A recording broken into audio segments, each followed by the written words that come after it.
This title is narrated with virtual voice, computer-generated narration for audiobooks. Werebear's Mail Order Mate by Candace Ayers.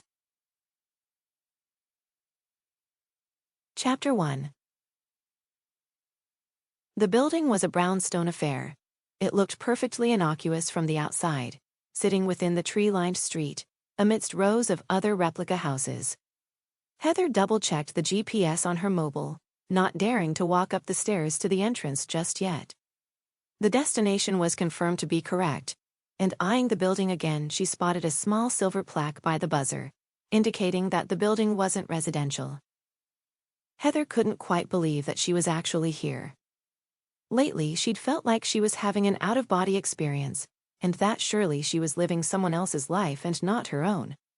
Up until a month ago, she had been engaged to her boyfriend of 3 years, living in a beautiful apartment on the Upper East Side, hosting dinner parties, and attending charity functions.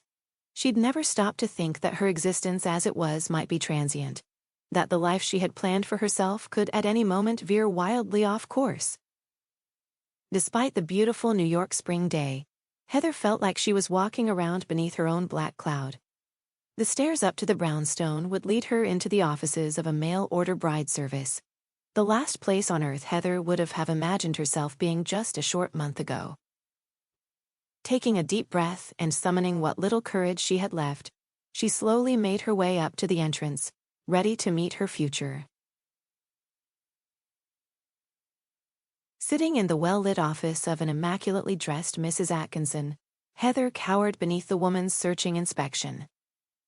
She was no doubt taking in Heather's expensive attire, but also her haphazard appearance and the dark shadows that rested beneath her eyes. "And you are how old, Miss Ayers?"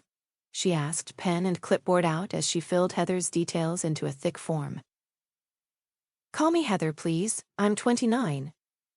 Heather smiled at the woman and tried to look accommodating and warm. Mrs. Atkinson returned the smile, but it didn't quite reach her eyes. "And what is it that you do, Heather?" The woman looked up from her clipboard expectantly. A silence filled the room. Heather hadn't been gainfully employed for years. Since becoming Bertram's girlfriend, she had dedicated her waking hours to accommodate his business, his weekend schedules, and his country club meetings and events. She had cooked, cleaned, and ferried clothes back and forth to the dry cleaners. Under the scrutiny of Atkinson's glare, she felt embarrassed, but at the time she'd found her role fulfilling, happy in the knowledge that she was making his life easier and contributing in the small way that she could to his success. "Well," Heather hesitated, drawing out the silence. "I am starting my own baking company. It's in the initial stages, still ironing out the business plan. But Bergdorf Goodman and Bloomingdale's have shown great interest. We're just finalizing the details." Mrs. Atkinson finally looked impressed, but Heather wanted the ground to swallow her whole. It had all been a complete fabrication. Worse, a dream. A dream that she had floated past Bertram, who had subsequently told her, in no uncertain terms, that no fiancé of his would work as a baker. "Well, that sounds lovely. We do like the women on our books to have passions and joie de vivre. What is it exactly that you're looking for?" The question elicited another long pause. What did she want? She really just wanted someone to love her as she was, without constantly belittling her or prodding her to change, to become someone else, a sleeker, more finessed version of Heather. It was doubtful that she would find her perfect match through a mail-order bride service, but she would happily settle for companionship, she decided. If she wanted passion and romance, she'd read a book. "I'd really just like a kind man. I don't care what he does for a living or where he lives. I also—" She paused and took another breath. This was important. "Well, the truth is, I can't bear children." Trying to speak the words without breaking down was still hard.